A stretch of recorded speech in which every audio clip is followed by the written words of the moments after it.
안녕하세요. 책 읽어주는 여자 에젤 강미경입니다. 한국 기독교를 빛낸 백인에 선정되신 박용묵 목사님은 10만 명 전도의 꿈을 품고 40년을 한결같이 어려운 교회만 찾아다니며 목회하셨다고 합니다. 그 아들 되신 고려대 의대 출신의 의사 박상은 님이 전하는 이야기 한번 들어보세요.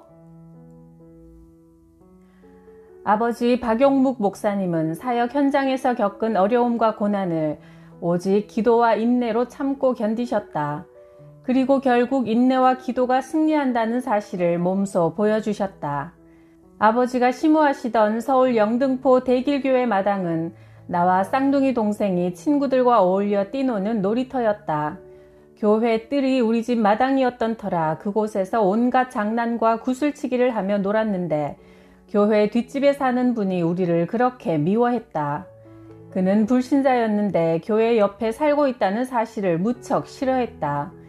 그러다 보니 우리를 고깝게 보고 어떻게 하면 꼬투리를 잡을까 늘 고심했다. 그러던 어느 날 교회 친구들과 여느 날처럼 뜰에 모여 놀고 있는데 그 아저씨가 나와서는 다짜고짜 소리를 질렀다. 야, 이 목사 새끼들 조용히 못해? 여기가 니들 땅이냐? 어디서 그렇게 시끄럽게 떠들고 난리야? 어찌나 소리 지르며 야단을 치는지 눈물이 쏙 빠졌다.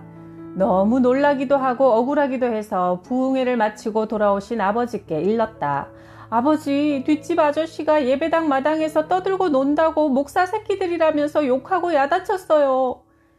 아버지는 의외로 담담히 머리를 쓰다듬어 주시며 말씀하셨다. 그래, 애들이 떠들어대니 시끄러워서 그랬겠지. 하나님을 안 믿는 사람이 모르고 그러는 걸 어쩌겠니. 그러시면서 그냥 참으셨다. 우리는 아버지가 항변해 주시길 원했지만 그건 착각이었다. 아버지는 맞서지 않고 오히려 그들을 위해 기도하셨다. 그런데 이게 웬일인가. 그렇게 잡아먹을 듯 우리를 싫어하던 그 아저씨가 며칠 뒤에 갑작스럽게 죽어버린 것이다. 그리고 그 부인은 1년 정도 중병으로 누워 고생하다가 다른 곳으로 이사를 가게 되었다. 아버지가 목회를 하는 과정에서도 하나님을 믿는다는 이유로 핍박받은 일이 그 후에도 여러 번 있었다. 아버지가 어느 새빵살이 하는 집사님 댁을 신방하여 예배를 드리는데 옆에서 함께 새빵을 살던 다른 두 집에서 다짜고짜 욕을 퍼부었다. 믿지 않는 사람과 시비할 수도 없고 그냥 그들을 위해 기도만 해주고 나왔다. 그런데 신방 이후 그 집사님은 계속 옆방 사람의 핍박에 시달렸다. 찬송 소리라도 들리면 두 집 사람이 번갈아 나와서 예수쟁이 재수 없다며 야단을 하더라는 거다. 아버지는 그 집사님을 이렇게 위로하셨다. 하나님께서 원수 갚는 것이 내게 있으니 내가 갚아주겠다 하셨어요. 사람이 혈기로 원수를 갚으려고 하면 안 됩니다. 모든 일은 주님께 맡기고 기도하면서 참고 기다리다 보면 하나님께서 직접 해결해 주실 겁니다. 그래서 집사님은 한마디 대꾸도 하지 않고 묵묵히 참고 기다렸는데 세상에나 무슨 일인지 며칠 후 한날 한시에 그를 핍박하던 두 집 남자가 한꺼번에 세상을 떠나고 말았다. 대구 문화교회에서 5년 심우하시는 동안 아버지는 교회 부흥과 건축까지 완성시켜 맡은 바 소임을 다하셨다. 은혜롭게 건축이 마무리되어 처음 45명으로 시작한 교회가 작년이 350명, 중고등학생 150명, 유년이 300명이나 모이는 교회로 발전했으니 말이다.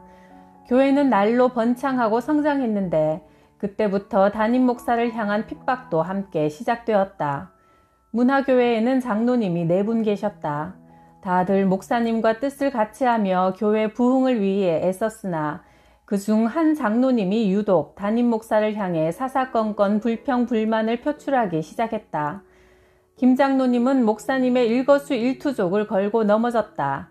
무리하게 성전 건축을 했다느니 담임 목사로서 월급을 너무 많이 가져간다는 등 비방을 늘어놓았다. 아버지는 사택이 없어 이리저리 7번이나 옮겨다니며 겨우 집을 마련했던 터라 가장 측근이라 할 수 있는 장로님의 비방과 배척에 더욱 가슴 아팠다. 아버지는 만 5년 되던 1955년 12월 첫 주일에 사면을 결심하셨다. 모든 것이 자신의 책임이고 제대로 수행하지 못한 것에 대한 속죄였다. 그러자 노회에서 반대를 하고 나섰다. 이게 무슨 소립니까? 박 목사는 위임 목사요. 모든 재직과 교인들이 지지하고 환영하는데 한 사람이 반대한다고 위임 목사가 사면할 수도 받을 수도 없습니다. 그러나 아버지는 눈물을 쏟아내며 자신의 의지를 밝히셨다. 저는 이제 문화교회에 보내신 사명을 다 한 줄 압니다.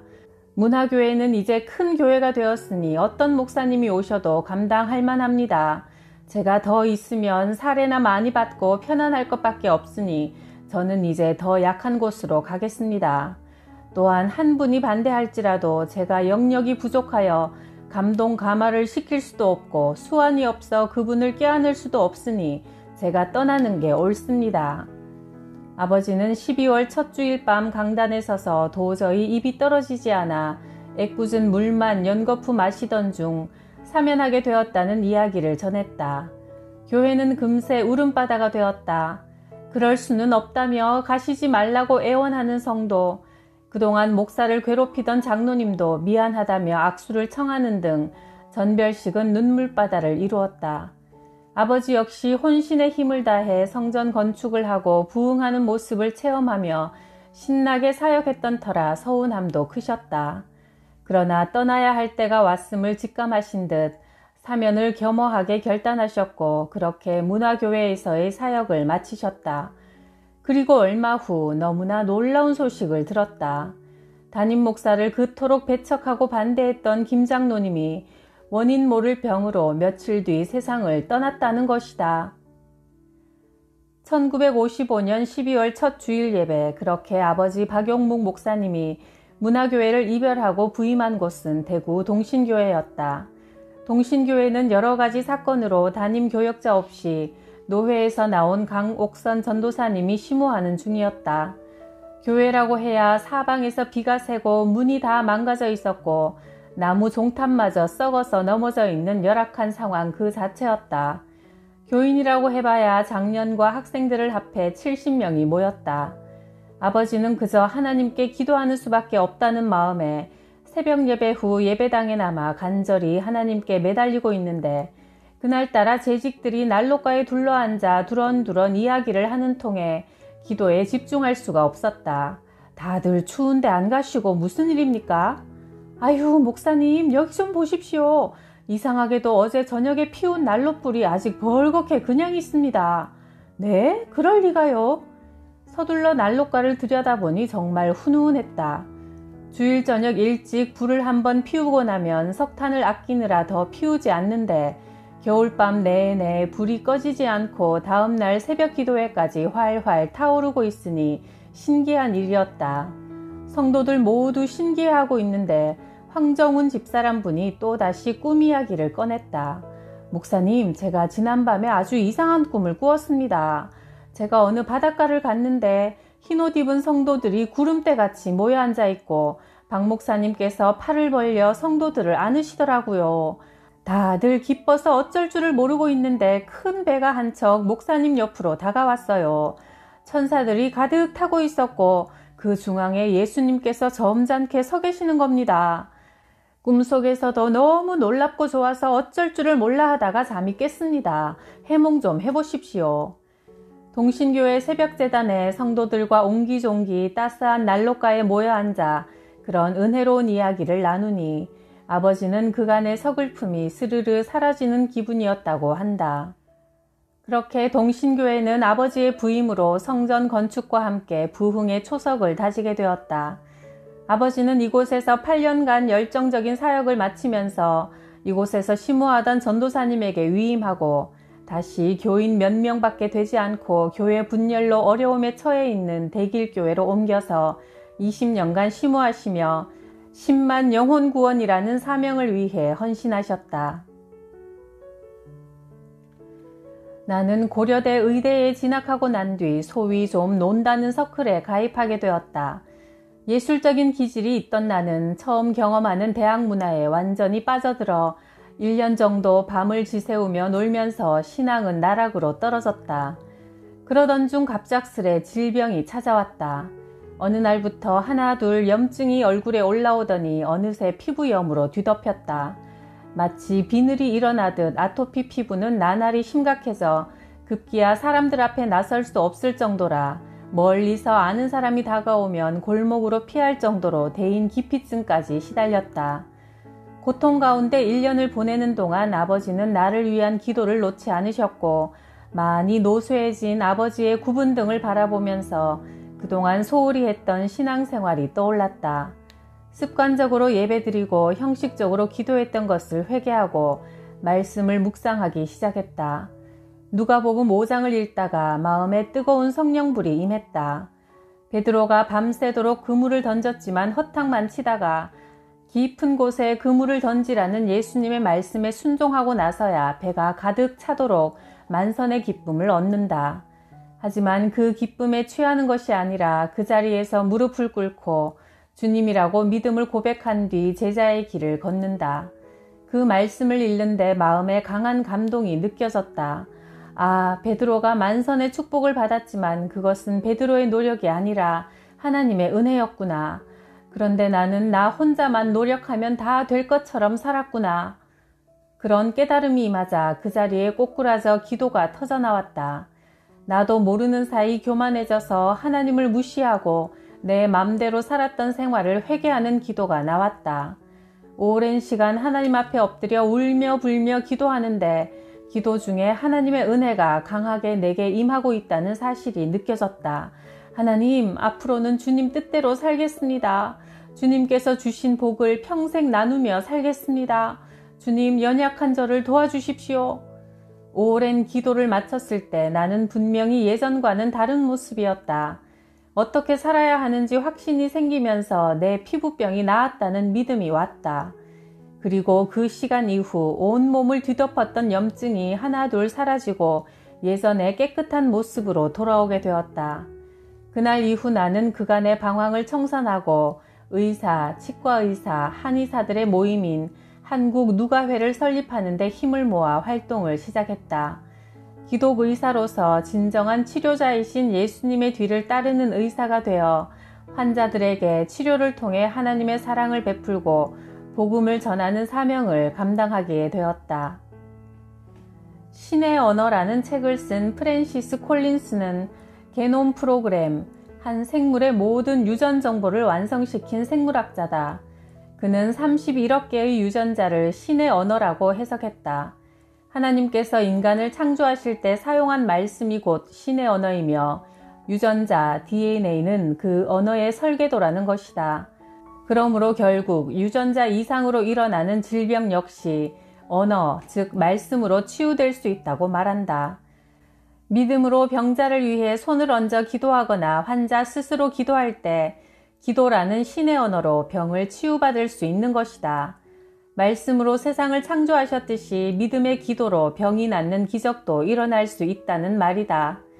나는 아버지의 치유 사역을 보면서 그리고 내 악성 피부병이 기도로 낫는 것을 경험하면서 사람을 창조하신 하나님만이 질병의 문제까지 해결할 수 있는 유일한 존재라는 사실을 분명히 알게 되었다. 그러므로 의사는 단지 도구에 불과한 것이며 그분의 주관에 따르면 된다.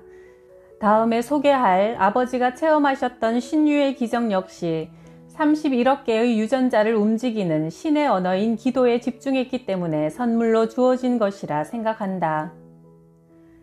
아버지는 20살에 개척교회를 맡아 목회 실습을 하게 됐는데 성도들을 이끌어가는 일은 난관의 연속이었다. 말씀에 꼴을 먹여야 하는 동시에 성도들의 온갖 삶의 문제도 함께 짊어져야 했기에 보조금도 없는 형편에 농사를 지어 자비량으로 교회 운영을 하는 데는 한계가 있었다. 20살의 앳된 목회자는 어느 날 가슴을 움켜쥘 정도의 속쓰림을 겪었다. 너무 먹은 것이 없어서 그런가 싶어 급하게 보리죽을 끓여 먹어봐도 소용이 없었다. 위통을 견딜 수 없어 병원을 찾으니 의사가 말했다. 이봐요, 학생 같아 보이는데 어쩌다 이렇게 될 때까지 참고만 있었소. 위장병이 너무 심각해서 약으로도 어쩔 수 없는 지경이요. 나로서도 더 이상 손을 쓸 수가 없겠소. 20살 청년에게 의사의 말은 사형 선고와도 같았다. 그 상황에서 할 수 있는 일이라곤 하나님께 기도하는 일뿐이라 아버지는 그 길로 산으로 올랐다. 영하 40도를 넘나드는 한파가 가슴을 파고들었지만 절망적인 마음보다는 덜했다. 아버지는 눈 쌓인 산자락에 자리를 펴고 앉아 무릎을 꿇고 두 팔을 하늘로 치켜들었다. 주체할 수 없는 눈물이 흘렀다. 하나님 아버지라는 말밖에 더 이상의 기도는 나오지도 않았다. 그저 어린 아들이 아버지에게 매달리는 심정의 눈물뿐이었다. 하나님, 나의 아버지, 저를 주님의 도구로 사용해 주십시오. 주님의 일을 할 수 있도록 살려만 주십시오. 아버지는 매일 산기도를 드리며 병마와 싸우셨다. 살을 애는 듯한 추위 속에서 주님께 매달리기를 몇 날 며칠 아버지는 서서히 몸이 가벼워지는 것을 느꼈다. 그토록 쿡쿡 쑤시면서 참을 수 없던 위장의 고통이 차차 사라지기 시작한 것이다. 아버지는 하나님께서 자신을 치료해 주셨음을 확신했다. 가뿐해진 몸과 마음으로 병원을 다시 찾아가니 의사가 깜짝 놀라며 되물었다. 아니, 그동안 대체 뭘 했기에 이렇게 회복이 되어서 왔소? 저는 그저 하나님께 기도했을 뿐입니다. 뭐요? 기도요? 참나, 기도가 뭐길래 이런 일이? 치료하시는 하나님의 능력을 체험한 아버지는 그 자리에서 무릎을 꿇고 감사 기도를 드렸다. 주님, 감사합니다. 역시 하나님은 살아계십니다. 저를 이렇게 죽음에서 건져주셨으니 주님의 뜻대로 저를 사용해 주옵소서. 아버지가 대구 동신교회를 심호하실 때 신방을 가게 된 신기출 씨의 집에는 등이 굽은 장애 아들이 있었다. 게다가 앉은뱅이로 늘 아랫목에 앉아만 있었다. 그 가정을 위해 간절히 기도를 해주고 돌아오는 길에 자꾸만 자신을 자책하게 되셨다고 한다. 이놈아, 네가 목사냐? 베드로는 40년 된 앉은뱅이를 한마디 말로 일으켰는데 너는 그 불쌍한 아이에게 일어나란 말 한마디도 못하다니. 쯧쯧, 네가 그러고도 목사냐? 아버지는 그날 이후 매일 새벽마다 신기출 씨의 아들을 위해 기도드리셨다. 불쌍한 영혼을 위해 기도하다 보니 자기도 모르게 눈물이 나며 간절한 마음이 생겼다. 그러던 어느 날 전도사님이 대문을 열고 들어오면서 큰 소리로 말씀했다. 목사님, 신기출 성도님 댁 아들이 나왔습니다. 앉은뱅이 아들이 일어섰다고요. 네? 확실히 봤습니까? 네, 제가 지금 직접 보고 오는 길입니다. 그 길로 뛰어가 보니 며칠 전만 해도 앉은 채로 멍하니 앉아있던 아들의 등이 곧아지고 두 발로 뛰어다니며 춤을 추고 있었다. 그 모습을 보며 베드로가 믿음의 기도를 드렸을 때 응답하신 하나님께서 부족한 종의 애끓는 기도를 그냥 지나치지 않으셨음에 감사했다. 앉은뱅이를 일으킨 사건은 그 뒤로도 이어졌다. 80년 세계복음화대회 부흥회를 이끄시던 날 새벽 기도의 끝에 안수기도 받기 원하는 사람은 제일 앞줄에 나와 있으라고 하니 많은 사람들이 앉아 있었다. 그런데 한 처녀가 기도를 받고 나서도 자기 자리로 돌아가지 않고 그 자리에 그대로 앉아 있었다. 자매님, 자리를 비켜주셔야 다른 사람이 와서 기도를 받습니다. 그러자 옆에 있던 청년이 말했다. 이 처녀는 앉은뱅이라 꼼짝도 못합니다. 아버지는 그 여자에게 손을 얹고 간절히 기도드렸다. 그러나 안수기도를 하는 중에도 조금도 그녀는 움직이지 못하고 그대로 앉아만 있었다. 주님의 약속에 의지하여 안수기도를 하였으니 믿음대로 이루어 주실 줄 믿습니다. 아멘 하고 기도를 마치려는데 갑자기 할렐루야 소리가 들렸다. 방금 전까지만 해도 맨 앞줄에 앉아 꼼짝도 못하던 그녀의 목소리였다. 눈으로 보고도 믿을 수 없는 일이 벌어졌다. 그녀가 큰 소리로 고함을 치며 일어나 온 예배당 안을 빙글빙글 돌면서 기뻐하자 전 성도가 일어나 함께 울며 기쁨의 박수를 쳤다. 그녀는 찬송을 부르며 뜨거운 감사의 눈물을 흘렸다. 내 이름을 경외하는 너희에게는 의로운 해가 떠올라 치료하는 광선을 비추리니 너희가 나가서 외양간에서 나온 송아지같이 뛰리라. 말라기 4장 2절 말씀이 그대로 이루어진 감격의 현장이었다. 믿음의 기도는 신유의 기적을 낳았다. 이런 신유의 기적들이 일어나자 주변에서는 신유 은사를 더 크게 사용하라는 권유를 했지만 아버지는 극구 사양하셨다. 저는 제 기도를 받으면 모든 병이 다 낫는다고 떠들고 싶지 않습니다. 신유의 기적은 하나님의 은혜로만 나타나는 것입니다. 말씀이 살아있고 기도가 뜨거울 때 하나님이 그 기도에 응답해 주시는 것 뿐이지요. 하루는 대길교회의 어느 집사님이 사택으로 전화를 걸어와 울먹였다. 목사님, 제 아들 정우 좀 살려주세요. 애가 너무 말을 안 듣기에 심하게 꾸짖었더니 글쎄 쥐약을 먹고 지금 중태에 빠졌습니다. 고려병원 중환자실로 달려가니 집사님이 넋을 놓고 앉아 계셨다. 집사님, 이게 어떻게 된 일입니까? 애가 너무 말을 안 들어서 혼을 좀 냈더니 홧김에 쥐약을 먹었나 봐요. 벌써 5일째인데 의식이 돌아오질 않아요. 중환자실로 들어가니 정우는 전혀 의식이 없고 목을 떨구고 있는 모습이 꼭 죽은 듯 보였다. 그러나 아버지는 손을 아이의 머리 밑에 넣어 머리를 조금 들고는 말씀하셨다. 정우야, 목사님이 와서 너에게 안수기도를 하고 가는데 내일 또 와서 기도해 줄 거야. 알겠지, 정우야? 알아듣겠지? 그 순간 예 하는 아주 가느다란 음성이 아버지의 귀에 들렸다. 정우의 의식이 닷새 만에 돌아와 의료진까지 신기해하며 함께 기뻐했다. 그 후 정우는 건강을 회복하고 나아서 완전한 새 사람이 되었다. 1970년대만 해도 아들 선호 사상이 강했던 탓에 대길교회 안에도 아들을 낳지 못해 눈물 뿌리며 기도하는 여성도들이 많았다. 박순희 집사 역시 두 딸을 두었지만 37이 되도록 아들을 낳지 못해 집에서 쫓겨날 위험에 처해 있었다. 목사님, 남편과 시어머니가 대가 끊기겠다며 이만저만 성화가 아닙니다. 1년 안에 아들을 못 낳으면 집에서 나가라고 해요. 어쩌면 좋습니까? 얼마나 답답했던지 담임 목사를 찾아와 엉엉 울면서 기도를 부탁하자 아버지는 그의 마음을 헤아리며 위로해 주셨다. 못 낳기는 왜 못 낳습니까? 하나님께는 능치 못할 일이 없습니다. 오늘 기도 받고 가셔서 아들 낳으세요. 믿고 기도합시다. 그리고는 그녀의 머리 위에 손을 얹어 안수기도를 하셨다. 놀랍게도 그녀는 10달 뒤 아들을 낳았다. 그 아이를 처음 교회에 데리고 나온 날 아버지는 강단에서 아이를 안고 축복기도를 마음껏 해주셨다. 온 교인들이 그녀의 안타까운 소식을 알고 있던 터라 함께 기뻐하며 울었다. 박순희 성도는 2년 뒤 다시 아들을 출산하여 사남매를 둔 다복한 가정을 이루게 되었다. 박용묵 목사님의 응답받는 기도 7계명 1. 우상을 섬기지 않는 기도를 드려야 한다. 2. 죄를 철저히 회개한 기도여야 한다. 3. 목적이 순결한 기도여야 한다. 4. 형제와 화목한 뒤 기도해야 한다. 5. 하나님을 절대적으로 신뢰하는 기도여야 한다. 6. 간절한 기도여야 한다. 7. 응답 받을 때까지 포기하지 않고 끝까지 인내하는 기도여야 한다. 아버지는 늘 이렇게 말씀하셨다.